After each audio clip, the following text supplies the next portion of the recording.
ពីដើមគេដាំដឹងជាង100នាក់100ដងទៅហើយនៅតែព្រមគួរស្ដាយដែរដល់មកឥឡូវជ្រុលអស់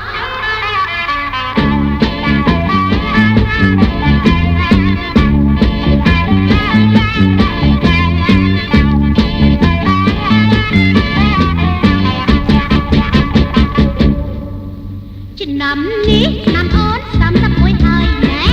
គ្មានអ្នកណាឡើយគេដាំដឹងខំម៉ែខំអីក៏មិនត្រូវខំគ្មានទេដាំដឹងតើខំអ្នកណាអ្នកណាក៏ខ្ញុំមិនខឹងខំធ្វើអ្វីមិនទាន់ដល់គូ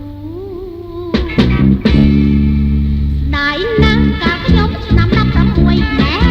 គេមកញយញយដល់ដឹងហើយតែខ្ញុំមិនទាន់ចង់មកប្តីឡើយម៉ែអើព្រមហើយក៏ខ្ញុំប្រកាស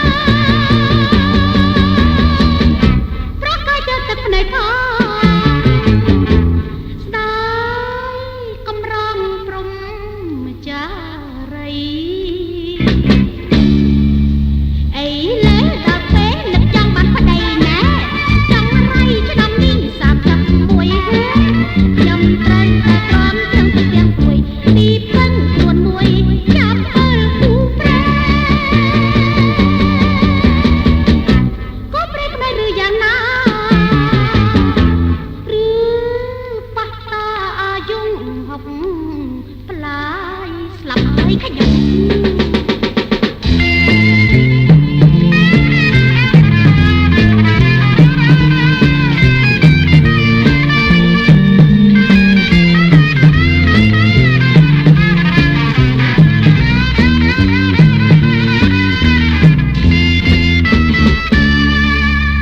ឆ្នាំនេះឆ្នាំអូន31ហើយណែគ្មានអ្នកណាឡើយគេដាំដឹងខឹងម៉ែខឹងអីក៏មិនត្រូវខឹងគ្មានទេដាំដឹងតើខឹងអ្នកណាអ្នកណាក៏ខ្ញុំមិនខឹងខឹងធ្វើអ្វីមិនទាន់ដល់គូដៃណាស់កាលខ្ញុំឆ្នាំ16ណែគេមកញយញយដល់ដឹងហើយតែខ្ញុំមិនទាន់ចង់មកប្តីឡើយម៉ែអើយព្រមហើយក៏ខ្ញុំប្រកាសទៅទឹកភ្នែកផងស្ដាយកំរងព្រំ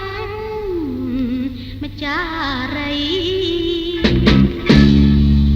អីលែដល់ពេលនឹកចង់បានប្តីណែ